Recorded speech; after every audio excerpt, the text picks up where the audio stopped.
What's good, YouTube? It's your boy Matt the Scat, and I'm back with another video already. I know I'm grinding, I'm in my bag right now. I didn't forget about that Prime LeBron player build gameplay that I promised y'all. I'm gonna try and get that out probably in the next 5 days. But today we're gonna be doing something a little bit different. Today we're gonna be talking about the top 10 point guards heading into the 2019-2020 NBA season.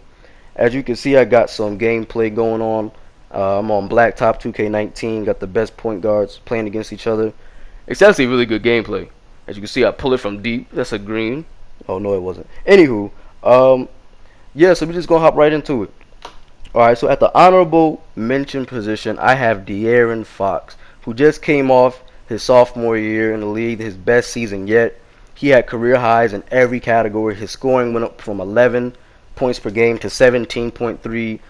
His assists went up to 7.3 assists a game in his second. That's actually very impressive for a young rising point guard in the league to do.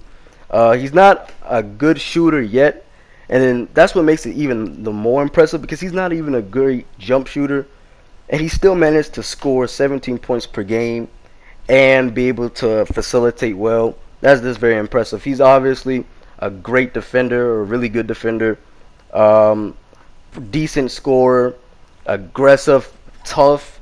He dives for loose balls, very tenacious, not scared of anyone. He doesn't back down from a challenge. He's a very good young player. He's in that category in rising stars along with Jason Tatum, Donovan Mitchell. He's a very good young point guard who would definitely be a all-star player later in the future. All right, but we're going to head into the top 10. All right, and at the number 10 spot, I got D'Angelo Russell, who finished runner-up and most improved player in the league. He lost to Pascal Siakam, but he just came off his best season yet too. He pretty much has career highs in every category except for rebounds. He averaged 21 points per game along with 7 assists, which is very impressive. He's not the greatest defender. He's pretty much average. Nothing really sticks out about him besides his height on defense. Like I said, very good size for a point guard. Great scorer. I think what is it? His fourth year, third year. He's very young. Great scorer. As you can see, he's a decent playmaker. That's not primarily what he does, but when he needs to, he can facilitate. So yeah, I have him at the 10 spot. All right, so then we're gonna go to number 9. Number 9, I have Kyle Lowry. Now I know some of y'all probably think this is very disrespectful for a reigning NBA champion. I mean, how high can I really put him right now? I mean, I don't see him. He's not better than any other people that I have ahead of him, but he's a very good scorer. He's probably the third best shooting point guard after Stephen Curry and Damian Lillard. He's very tenacious on defense, one of the best defending point guards in the game.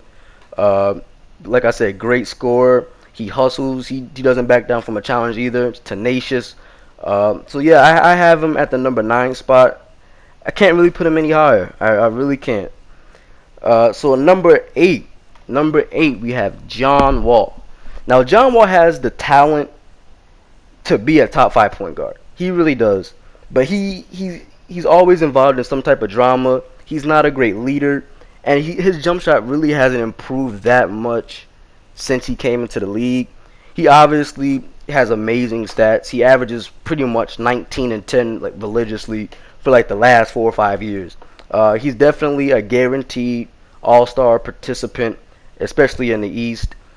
Great defender, nice size for point guard. He's definitely top 3 in terms of driving in, finishing at the rack. Very good point guard. I have him at the number 8 spot. Now at number 7, I have Ben Simmons. Now Ben Simmons also has the talent to be a top 5 point guard, but just like John Wall, he damn sure ain't no shooter.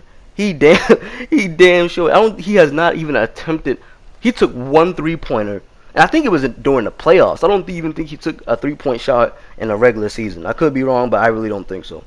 But he was a small forward, but last season they actually made him the official point guard, and he's going to be playing point guard during this upcoming season. Obviously, great height. He's 6'9", 6'10".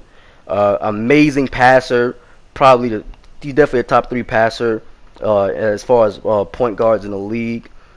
Great defender.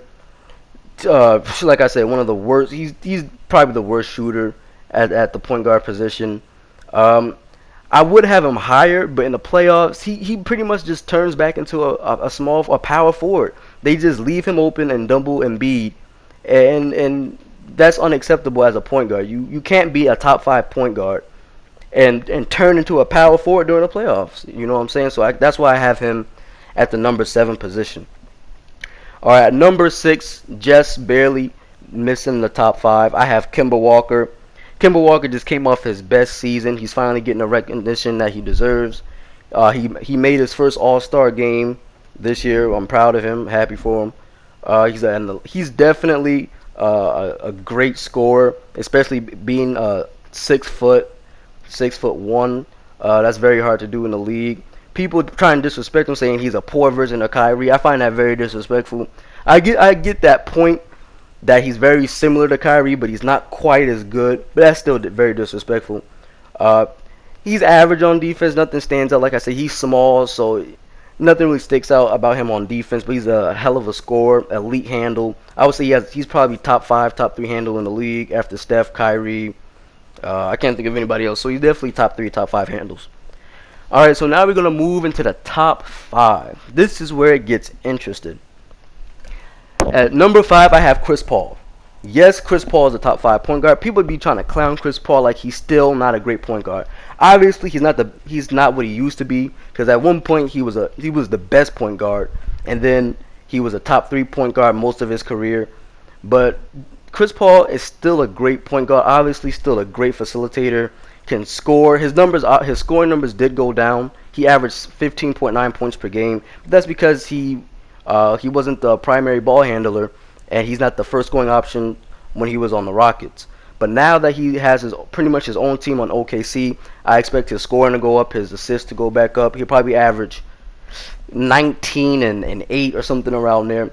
He's very elite on defense. I believe I think it was last year or 2 years ago. When the Rockets were playing the Warriors, they actually matched up Chris Paul on KD in certain stretches, and he was holding his own. Obviously, he can't hold KD, but he was holding his own. That just shows you how aggressive he is. He accepts the challenge, tenacious, good scorer.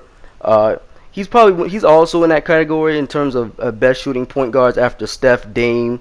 And he's in that category. We're not in that category. He's probably right underneath that in terms of shooting. But he's a very good shooter.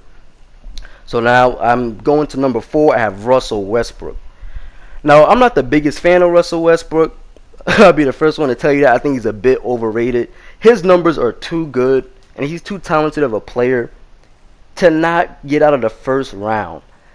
I mean, I think when he gets out the second round, he hasn't got past the second round since KD left. I mean, come on. I mean, how can I put you in the top 3? Yes, you get triple doubles out the ass, and it's very impressive.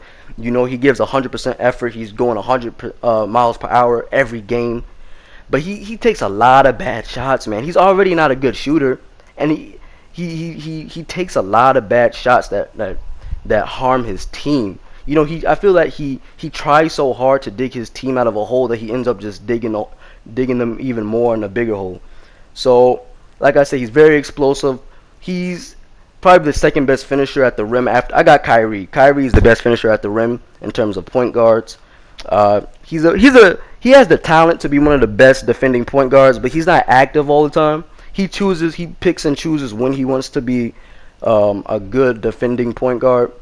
But yeah, I have him at the number 3 spot. I think he's one of the least skilled superstars in the league. He's still a superstar. I'm giving him credit. He's a superstar, top 15 player.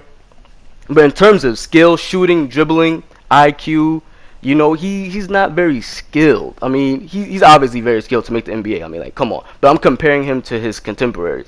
I'm talking about the top 15 players. He's probably the least skilled superstar we have in the league. But I'm going to move on. Number 3, I have Damian Lillard. I know a lot of y'all probably feel that Damian Lillard should be number 2. But I have Damian Lillard. I've been on Damian Lillard, man.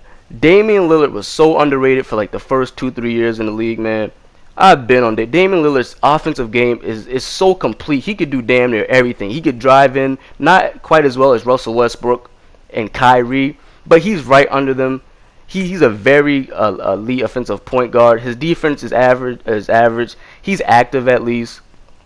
Like, don't even get me started what he did to Russell Westbrook in the playoffs. He gave Russell that work. Damian Lillard is a better point guard than Russell Westbrook, and I've been on this for like the last 2 years. Like I said, I feel like Russell's a little bit overrated, but Damian Lillard, very great point guard. I have him number 3. Number 2, I have Kyrie. Even though Kyrie had a down season and it was pretty much a failure in Boston. He didn't live up to expectations in Boston in terms of being a leader and galvanizing the troops. But I feel that he's still better than Dame. He accomplished more on a higher stage. I know he played with LeBron and that helps him too, but he's still, people forget how good of a player he is. He's the most clutch player along with KD in the league, easily. Very good offensive. He has the best handles in the game, obviously. He's an active defender. He's a pretty good defender when he chooses to be. Alright, and then I have number 1, I have Stephen Curry. Stephen Curry it's not even close anymore, I don't think.